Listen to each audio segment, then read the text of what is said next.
안녕하세요. 사연 왔어요 톡톡입니다. 구독과 좋아요, 알림 설정 꼭 부탁드립니다. 그럼 오늘의 이야기 시작해 보겠습니다. 저는 올해 결혼 20년 차, 딱 44살 된 여자입니다. 죽을 사가 4번 들어간 나이라 그런지 아주 연초부터 죽어라 하는 일만 생겨서 요즘 사실 많이 힘들었어요. 회사도 사람 줄여 정리한다 어쩐다 말이 많은데 남편도 새삼스레 마음 못 잡고 다 그만두고 사업한다느니 어쩐다느니 해서 하루가 멀다 하고 싸우는 중이거든요. 하지만 이 모든 고민과 괴로움은 저희 시어머니의 존재에 비하면 아무것도 아닙니다. 세상의 괴로움이 자잘자잘한 조약돌 같은 거라면 저희 시어머니는 설악산 흔들바위급이라서요.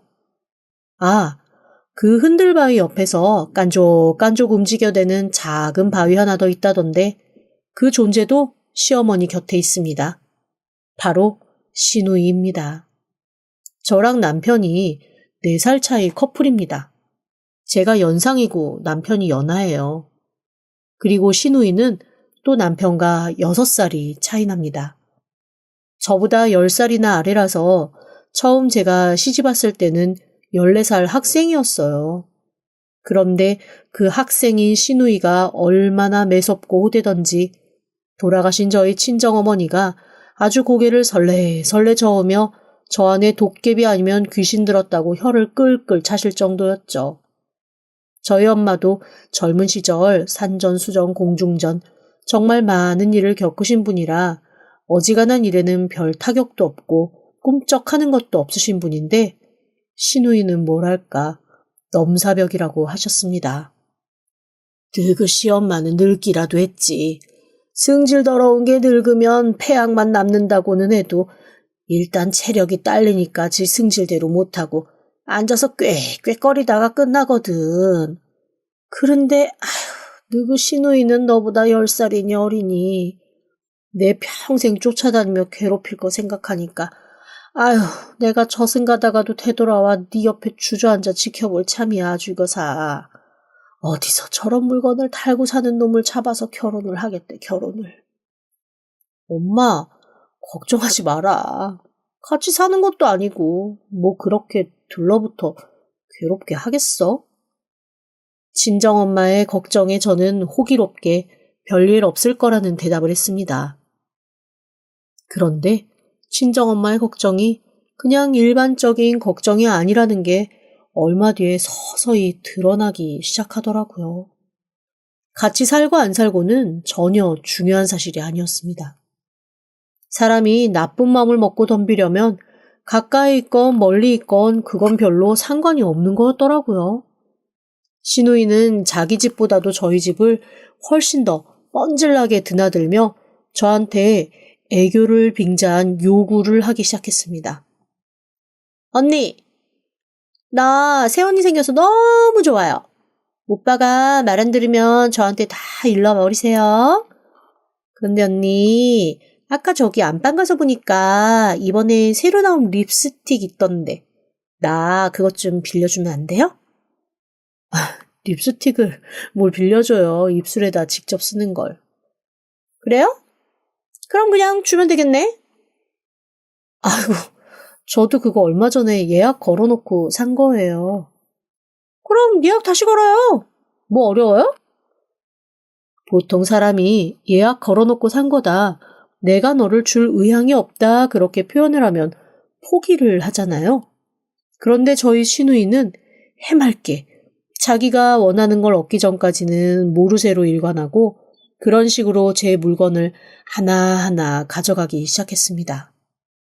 그러니까 어느새 시누이가 저희 집에 오는 게 불편해져서 한 번은 정말 진지하게 집에 그만 들락거렸으면 좋겠다고 얘기를 했거든요. 그때부터였습니다. 시어머니와 시누이가 아주 대놓고 저를 집안 형제에 의상하게 하는 못된 여자 취급을 하기 시작한 게요. 저희 시어머니 일단 전화해서 눈물바람부터 하시더라고요. 남매라고 나이 차 많이 나는 거 키워 시어머니 돌아가신 후에 혹시 이것들이 부모 없다고 사이좋게 안 지내면 어떡하나. 그게 평생 걱정인데 네가 결국 이런 식으로 우리 애들 사이 갈라놔야 속이 시원해진다는 게 시어머니 얘기였습니다.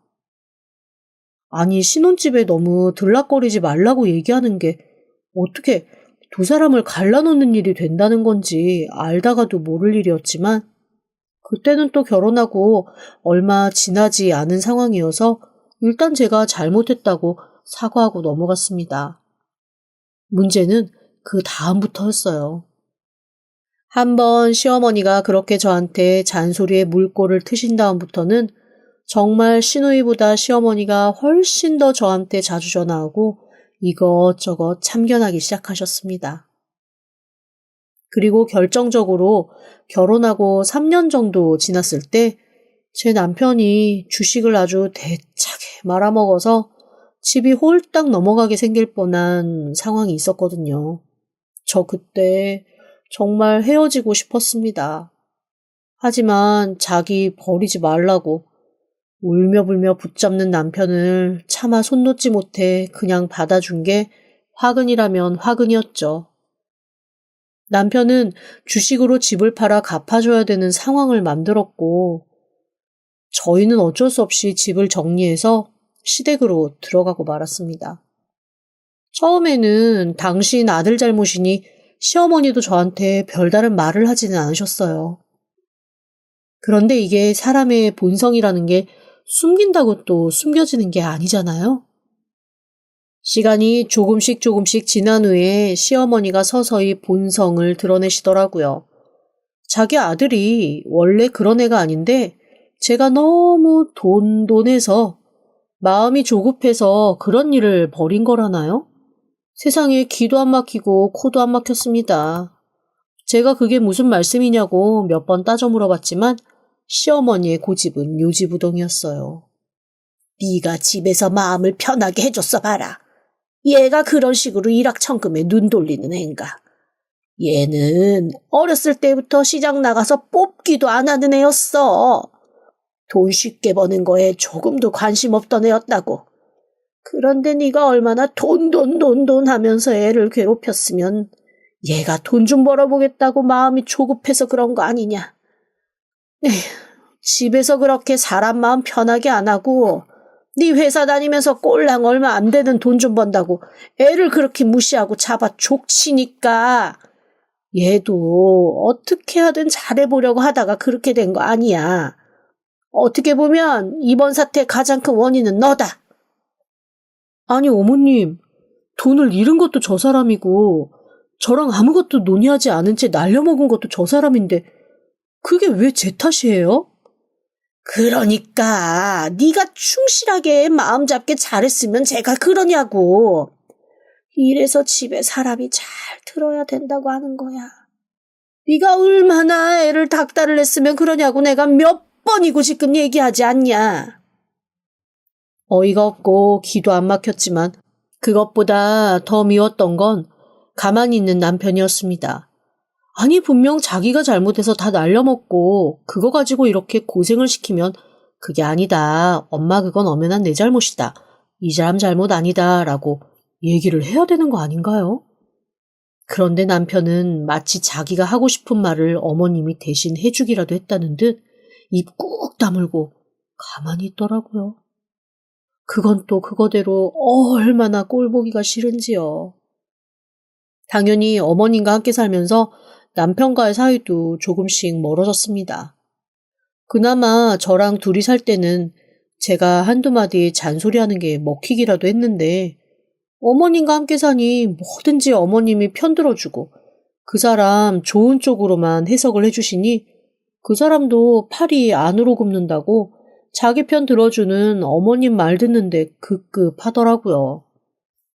결국 제가 무슨 말만 하면 쪼르르 달려가서 제가 이런 식으로 말해서 힘들다고 이르는 거 있죠. 남편과의 사이도 조금씩 벌어지기 시작했습니다. 그렇게 세월이 흐르면서 시어머니의 시집살이는 점점 더 강해져 갔죠.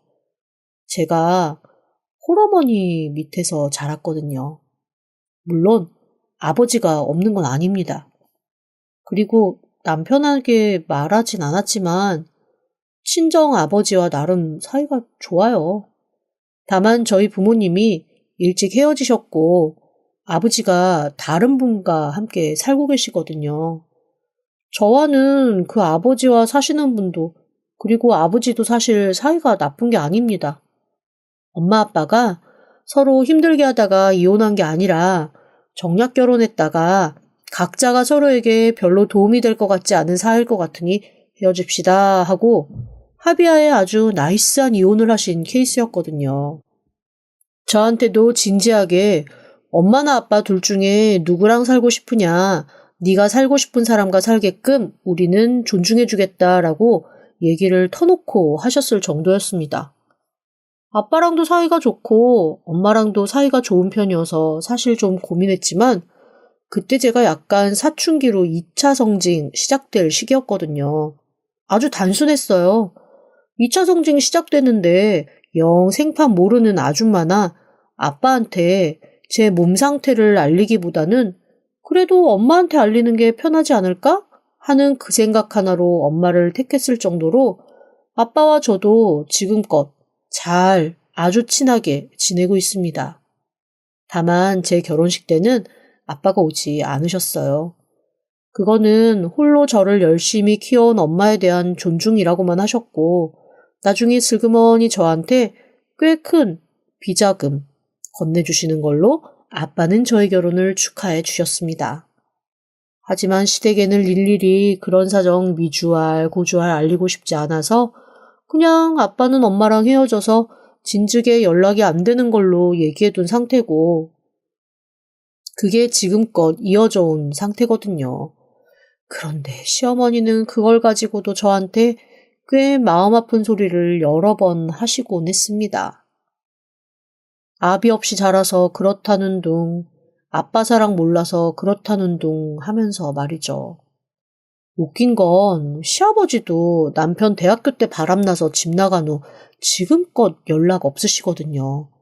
오히려 아버지 사랑 모르는 건 제가 아니라 시누이인데 시누이라면 껌뻑 죽었다며 그렇게 시아버지를 싸고 노시더라고요.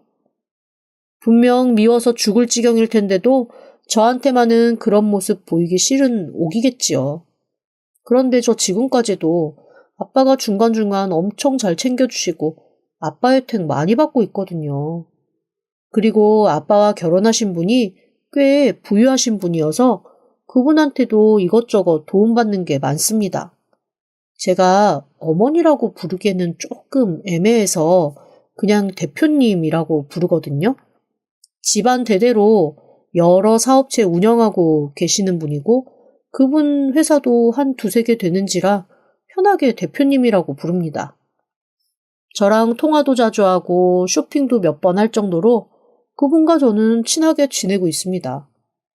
그런데 제가 이런 사정을 미주알 고주알 다 얘기하지 못하니 시댁에서는 그저 제가 홀어머니 밑에 외롭고 쓸쓸하게 자란 아이 그 이상도 이하도 아닌 거죠. 몇 번 진실을 얘기해 볼까 말까 고민도 했었지만 굳이 얘기해봐야 도움될 것 같지도 않은 상황이어서 말없이 가만히 있었던 겁니다. 그렇게 세월이 지나고 이 남자 저 남자 만나면서 돈도 뜯기고 배신도 당하고 유부남한테 농락도 당한 멍청한 우리 시누이 드디어 사람 하나 제대로 잡아서 결혼한다고 하더라고요. 그런데 이 결혼하는 사람이 참 왜 우리 시누이 같은 사람을 골랐는지 정말 의심이 갈 정도로 괜찮은 사람이었습니다. 저는 처음에 우리 시누이랑 그 사람이 결혼을 한다고 해서 혹시 꿈이 자선사업가인가? 싶은 생각도 잠깐 했어요. 그 정도로 사람이 괜찮은 사람이라는 생각이 들었거든요. 자선사업가가 아닌 다음에야 왜 굳이 우리 시누이 같은 사람이랑 결혼을 하겠다고 할까라는 생각이 들었던 것도 사실이고요. 하지만 다 지 눈에 안경이고 자기 짝이 있는 법이니 할만하니 하겠거니 싶어 저는 아무 말도 하지 않았습니다. 꽤 잘 사는 집 사람이더라고요. 그리고 결정적으로 제 남편이 다니고 있는 회사의 상사였습니다. 우연히 회식 자리에 신우이가 자기 오빠한테 뭐 받으러 갔다가 괜찮은 사람이 있다는 걸 알고 제 남편을 들들 볶아서 소개시켜달라고 했었나 봐요. 시어머니는 무슨 대갓집에 시집보내 팔 잡히는 것처럼 너무 뿌듯해 하셨습니다. 결혼 6개월 전부터 아주 난리 그런 난리가 없었어요. 오죽하면 사위 될 사람 인사 오는데 저희가 낑겨 살고 있는 거 보면 창피하다고 쌈짓돈 내주며 며칠 호텔에서 지내려고까지 하셨다니까요. 조만간 우리 딸내미 사모님 소리 들을 거라고 얼마나 사방에 자랑을 하고 다니시는지. 남편은 또 남편대로 자기 생사 여탈의 일부를 쥐고 있는 상사이다 보니 신우이한테 기가 팍 죽어서 더 굽신굽신 꼴 보기 싫게 굴더라고요. 만사 오만 가지 다 마음에 안 들던 그때 저는 제 삶에서 가장 큰 것을 잃었습니다. 바로 엄마였어요. 신우이 결혼을 5개월 앞두고 저는 엄마를 잃었습니다.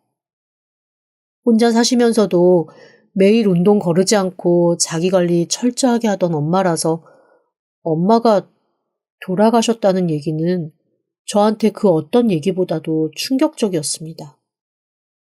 그것도 이웃집에서 차를 마시다가 기지개를 한번 쭉 피셨는데 그 순간 확 쓰러지시고 병원으로 옮기자마자 사망 선고를 받으셨던 거였거든요. 이웃집 아주머니도 너무나 황망해 하시고 저는 소식 듣고 처음에 누가 저한테 장난 전화하는 줄 알았다니까요. 그런데 저희 시어머니 그 소식을 듣자마자 대뜸 뭐라고 하셨는 줄 아세요?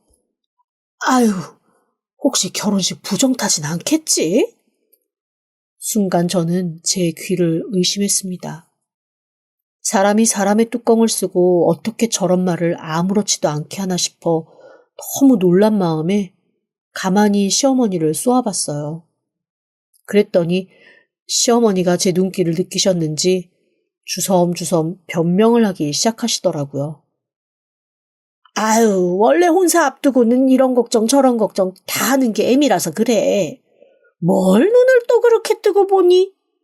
아주 조만간 시어머니가 마음에 안 드는 말하면 잡아 죽겠다고 하겠다.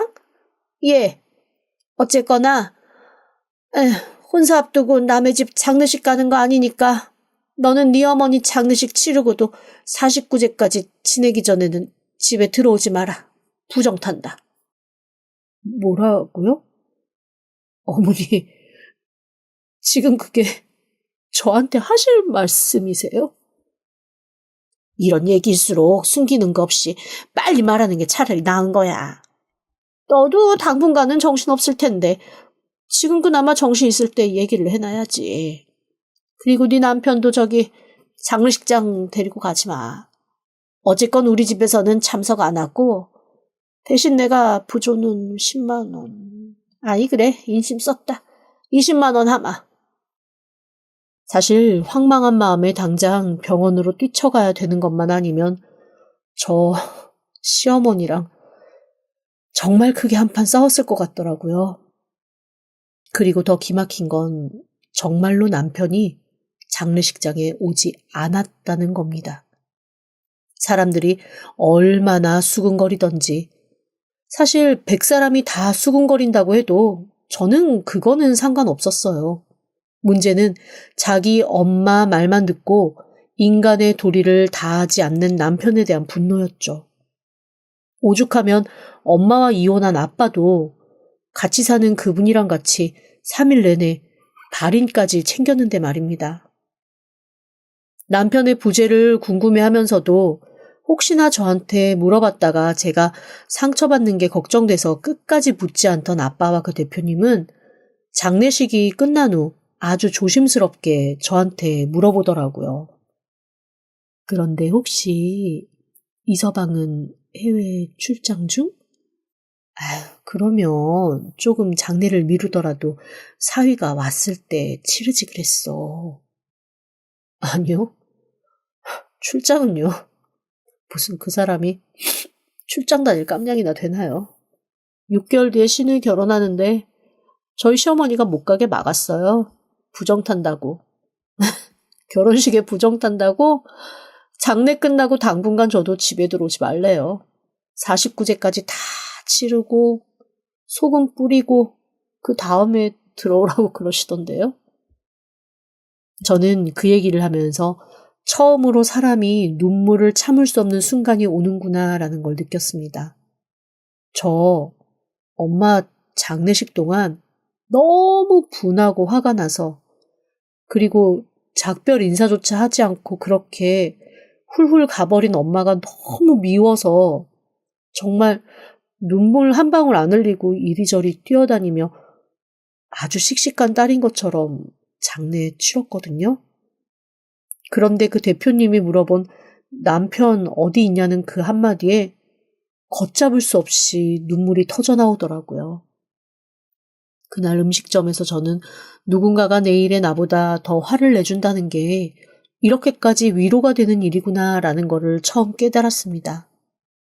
아빠는 물론이고 그 대표님까지도 무슨 그런 엉망진창인 놈이 다 있냐며 자기 일보다 더 극도로 대노하며 화를 내주더라고요.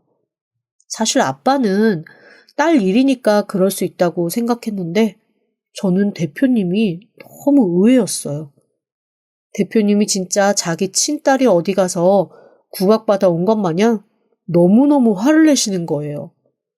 오죽하면 저희 아빠한테까지도 이렇게 얘기하시는 거 있죠? 당신은 대체 정신머리가 어떻게 된 사람이길래 사윗감이라는 놈을 그런 놈으로 허락을 했어요? 아니, 중간에 한 번 정도는 반대할 만도 했잖아. 곁에서 자랄 때 못 챙겨준 딸이라고 그냥 자격 없다고 물러나 있었어? 아이고, 이거는 방관이고 방치야. 부모가 사정이 안 되면 직접 자식을 못 키울 수는 있어. 그런데 나서야 될 때 나서서 자기 자식 보호할 수 있을 때 보호해야지. 세상에 어떤 그딴 놈한테 딸을 주고도 삼시세끼 밥 먹고 발 뻗고 잠을 잤어? 그렇게 저희 아빠를 달달 볶는 거를 딱 듣는데, 아니 왜 그 순간 어이없게도 웃음이 나올까요? 제가 정말 배를 잡고 웃으며 그 대표님 손을 붙잡고 이렇게 말했습니다. 대표님, 저 진짜 웃기는 얘긴데 누가 제 편을 들어준다는 것만으로도 이렇게 살 것 같은 거 정말 처음 겪는 일이에요. 감사해요. 편 들어주셔서. 조금 속이 풀리네요. 너 속이 풀리네 어쩌네. 그딴 소리 하지 말고 잘 들어. 그놈 언젠가 한번 단단히 혼내줘야겠다. 지금부터 내가 하는 얘기 잘 들어. 너 손해사정사 자격증 있고 그걸로 지금 일하고 있지? 소방관리사 자격증 공부하고 손해사정사 중에서도 농작물이나 임업에 특화된 거 따로 공부해. 내가 밀어줄게. 갑자기요? 내가 다 생각이 있어서 그래. 시간 오래 못 준다. 1년이야. 그것만 따면 그 다음에는 내가 알아서 하마. 그런데 참 이상하죠. 사실 시댁에서 살면서 제 삶에 대한 의지도 많이 잃은 상태여서 뭔가를 딱히 공부해야겠다 말아야겠다 생각도 별로 하고 있지 않은 상황이었는데 그 말을 듣는 순간 갑자기 의지가 막 생기더라고요. 대표님은 그 자리에서 비서를 시켜 학원까지도 일사천리로 등록을 해주셨습니다. 저야 뭐 집 밖으로 나와서 어쨌거나 한동안 집에 안 들어갈 수 있는 핑계 생기는 게 좋았고요. 그렇게 저는 남편도 모르는 자격증 공부를 시작하게 되었습니다. 그리고 그날 엄마의 장례식이 끝나고 호텔방에 홀로 앉아있는데 그제야 남편 놈 전화가 오더라고요. 그냥 덤덤하게 받았죠. 지도 뭔가 잘못한 건 알았는지 더듬더듬거리며 사실 병원 앞까지는 갔었다. 그런데 마침 그때 시어머니가 전화를 해서 네가 왜 거기 가 있냐고 고래고래 소리를 지르시는 바람에 다시 되돌아왔다. 뭐 그런 얘기를 주섬주섬 하더라고요.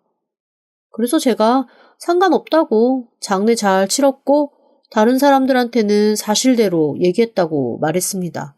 그랬더니 이 남자 저한테 뭐라 그러는 줄 아세요? 사람들한테 사실대로 말했다니? 그게 무슨 얘기야? 네가 여동생 결혼 때문에 부정 탈까봐 못 온다고 얘기했다고. 뭐라고? 그걸 그렇게 말하면 어떡해? 그럼 다른 사람들이 나를 어떻게 생각하겠어? 아니, 다른 사람들이 당신 어떻게 생각하냐니? 당신도 어머님 말이 맞다고 생각해서 안 온 거 아니었어? 다른 사람들이 이상하게 생각할 거라는 걸 알면서도 안 온 거야? 그거는 더 얄밉고 어이없는 건데? 그제서야 저는 큰 사실을 하나 깨달았습니다. 제가 생각한 것보다 훨씬 더 나쁜 놈이더라고요. 결국 남편은 자기 어머님 핑계로 그저 귀찮은 모든 것을 다 피하고 싶은 놈, 그 이상도 이하도 아니었던 겁니다.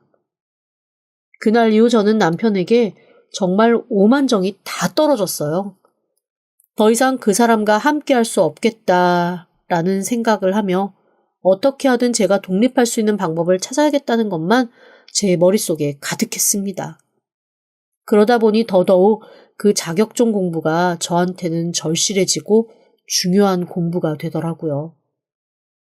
어머님 말씀대로 49제 지나고 다시 집으로 들어갔지만 제 마음은 이미 차갑게 식어 어머님이 무슨 말씀을 하시던 그냥 한 귀로 듣고 한 귀로 흘리게 되었어요. 어머님도 처음에는 예전처럼 저한테 시집살이도 시키고 잔소리도 하고 그러시다가 제가 예전과 영 반응이 다르니 한 번은 저한테 이러시더라고요.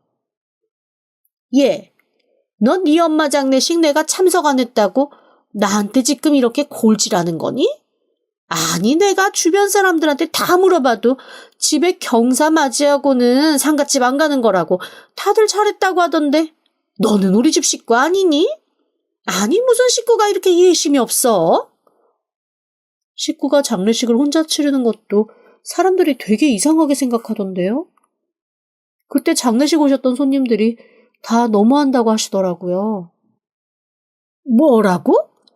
아니, 너 그러면 그걸 사실대로 다 말했다는 거야? 어머님이 말씀하셨잖아요. 어머님 주변에서는 다들 어머님이 맞다고 생각하신다면서요. 그런데 제 주변에서는 다 어머님 이상하다고 생각하더라고요. 그래서 세상에는 이렇게 다르게 생각하는 사람이 많구나. 그냥 그러고 넘어갔죠 뭐. 어머, 어머, 어머, 어머. 얘가 아주 지 시어머니 위신을 똥으로 만들었네? 아휴, 위신이 있으셔야 똥이라도 되죠. 어머님한테 무슨 위신이 있어요. 뭐라고? 너무 잘못 먹었니? 아니, 얘가 언제부터 이렇게 따박따박 지 애미 말을 끊고 달려들기 시작해? 저도 어머님 참을 만큼 참았고 이제는 별로 가리고 싶은 것도 없고 그러네요. 시어머니는 너무 기막힌 듯 씩씩거렸지만 사실 자기가 한 일이 좀 어이없다는 걸 알긴 하는지 별말 없이 넘어가더라고요. 문제는 신우이였습니다. 신우이가 제 마음을 그렇게 상하게 하고 시집을 간 것까지는 좋았습니다. 그런데 오만 난리 다 떨고 시집을 갔으면서 일주일에 한두 번은 꼭 친정집에 와서 시댁욕을 엄청나게 하고 가는 거예요. 소위 말해 자기를 시집살이 시킨다 이거죠. 그런데 사실 제가 들어보면 신우이가 하는 건 시집살이에 시도 들어가지 않은 거거든요. 예컨대 이런 겁니다. 시어머니가 상 차리면서 뭘 좀 갖다 놓으라고 하고는 시누이가 갖다 놓으면 그거는 이렇게 갖다 놓는 게 아니라 저렇게 갖다 놓는 거다라는 얘기를 한다는 거예요. 그게 시집살이라는 거죠. 그러니까 아무렇게나 갖다 놓으면 어때? 아니, 엄마, 숟가락이 꼭 젓가락 안쪽에 있어야 돼? 아니, 숟가락 아무렇게나 주고 먹으면 되는 거 아니야? 근데 우리 시어머니는 꼭 숟가락이 젓가락 안쪽에 있어야 된다고. 내가 그거 반대로 놨다고. 그거를 하나하나 고쳐주는 거 있지? 귀찮아 죽겠어 진짜. 그러게 뭘 그렇게 까다롭게 군다니. 그냥 손 있으면 대충 집어먹으면 되지. 그 돈 있는 사람들이라서 그런 쓸데없는 법조에 예민한가 보다. 아니, 나한테야 남편 아침밥 안 해줘도 되고, 시리얼이나 베이글이나 이런 거 먹여도 된다고 했거든? 그런데 혼자 밥 먹게 떨렁두지는 말라는 거야. 그래서 내가 아니 다 큰 어른이 왜 혼자 밥을 먹으면 안 되냐 그랬더니 원래 가족이라는 거는 밥상머리 한 곳에서 다정하게 먹어야 되는 거라고. 글쎄 다른 거는 몰라도 밥 혼자 먹게는 하지 말라고 그러더라. 아 무슨 애야? 내가 밥 먹는데 일일이 다 붙어 있어야 돼? 아우 진짜 짜증나 죽겠어. 아이고 우리 딸 시집살이 하느라 세상에 너무 힘들겠네. 내가 얼마나 우리 딸 귀하고 귀하게 키웠는데 그런 데서 내가 시집살이를 시키네. 아이고 속상해라. 아이고 속상해라. 그 얘기를 듣고 있는데 정말 기도 안 막히더라고요. 그래서 저도 모르게 피식 웃음을 터뜨렸습니다. 뭐예요? 새언니 지금 웃었어요? 네. 너무 어이가 없고 기가 막히니까 웃음이 나오네요. 아니 지금 그거를 시집살이라고 얘기하는 거예요?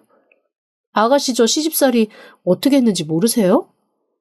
어머니 숟가락 각도까지 맞춰서 저한테 잔소리하셨던 분이에요. 숟가락 끝이 3cm 이상 상밖으로 나오면 안 된다고 옆에 딱 지켜보고 앉아있으면서 수저 놓는 것부터 가르치시고 걸레는 콩 락슨물에 담갔다가 빨아야 한다고 맨손으로 미끈미끈한 락슨물 농도 익히라고 시키셨잖아요. 기억 안 나요? 그나마 아침에 시리얼이나 베이글 먹어도 된다고요? 아이고 나 같으면 얻고 다니겠네. 지금도 아침마다 새밥 새국해서 처먹지도 않는 거 차려서 먹으라고 늘어놓는 내가 하는 그 짓이 시집살이에요. 새언니 뭐 잘못 먹었어요?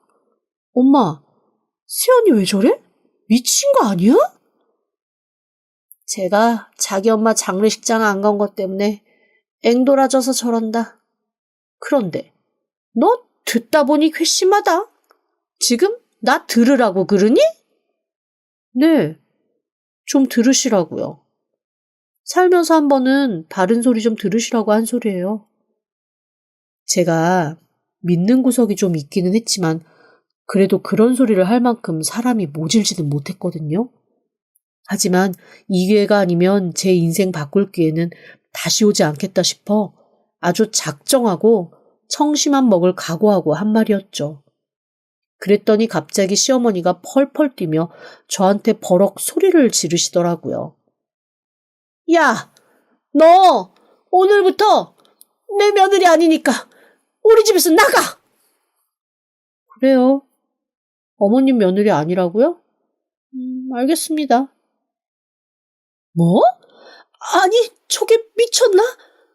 알겠습니다? 야, 너 엎드려서 필요도 모자랄 판에? 뭐? 알겠습니다? 저도 어머님 며느리 그렇게 탐나는 자리 아니었어요. 그런데 뭐 나가라고 하시니까 나갈게요. 저는 그렇게 황망한 시어머니와 시누이를 두고 집을 나와버렸습니다. 그 사람들에게는 이제 깜짝 놀랄 만한 일만 기다리고 있었죠. 다음날 저는 밤새 저한테 100통도 넘는 전화를 한 남편을 마주했습니다. 그것도 남편의 회사에서요. 그 회사 전무로 제가 가게 되었거든요. 새로운 전무라는 얘기에 인사 들어온 남편과 신우의 남편은 저를 보고 깜짝 놀란 얼굴로 멍하게 한참을 서 있더라고요. 당신이 왜 여기에? 당신이라뇨? 오늘부터는 아니에요. 전무님이라고 정확하게 불러주시고 그리고 조만간 이혼소장 날아갈 테니까 그거나 잘 처리 부탁드릴게요. 황당한 얼굴의 남편을 뒤로하고 저는 그대로 남편을 내보내고 신우의 남편과 독대를 했습니다. 제가 드릴 말씀이 좀 있어서요. 저는 1시간 정도에 걸쳐 신우이가 그동안 그 집의 비밀스런 얘기, 치부, 뒷담을 했던 내역을 모두 전해주었습니다. 안 그래도 일하는 아주머니 통해 얼추 알고는 있었다며 몹시 착잡한 얼굴을 하는 그 사람을 내보내고 저는 다시 남편을 불렀죠. 잔뜩 기가 죽어서 들어오더라고요. 이게 대체 무슨 일이야? 몰랐어? 이 회사 우리 아빠가 꽤 지분 가지고 있는 회사였어.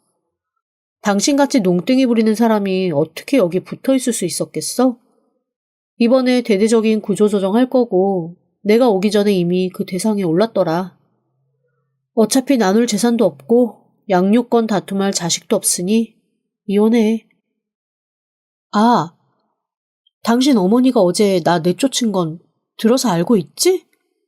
이따가 사람 보내서 짐 챙겨 나올 거니까 어머니가 나한테 직접 연락하게 하지 말고.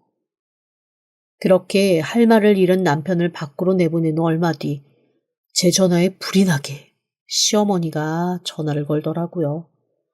한 20통 정도 받지 않고 있다가 무심히 받았죠. 아니 얘, 아이 너는 이렇게 큰 백을 왜 숨겼니? 너야말로 내 며느리, 하나뿐인 며느리인 거 내가 왜 모르겠니? 다 애정이 있어서 잔소리도 하고. 끊겠습니다. 저는 시어머니의 전화를 끊고 바로 차단을 걸어버렸습니다. 그리고 남편에게 그나마 다른 회사라도 취직해서 다니고 싶으면 조용히 짐 싸서 나가고 얌전히 이혼하라고 했죠. 이 바닥이 생각보다 좁고 평판이 중요한 곳이라 소문 잘못 나서 좋을 게 없거든요. 결국 남편은 제 제안을 받아들였습니다. 아, 그리고 시누이는 시댁에서 아주 혼쭐이 나서 진짜 제대로 시집살이를 시작한 것 같더라고요. 남편과는 달리 시누이의 남편 능력이 꽤 좋아서 회사에서 계속 만나거든요. 저를 볼 때마다 그 집과의 인연 끊긴 걸 부러워하며 한두 마디씩 한탄을 쏟아내는데 좀 미안한 말이지만 막장 드라마 관전하는 그런 재미가 있어 강 건너 불구경하듯 듣고 있습니다. 뭐 그러다가 질리면 그 사람도 헤어지는 걸 택하겠죠. 어쨌거나 저는 제 친가 모르고 까불던 시댁과 남편에게 한방 대차게 먹이고 새로운 인생을 씩씩하게 잘 살고 있습니다. 아우, 세상 행복하네요. 지금까지 들어주셔서 감사합니다. 구독과 좋아요, 알림 설정은 사연 왔어요 톡톡에게 큰 힘이 됩니다. 지금 바로 구독 부탁드립니다. 그럼 다음 사연으로 또 찾아오겠습니다. 감사합니다.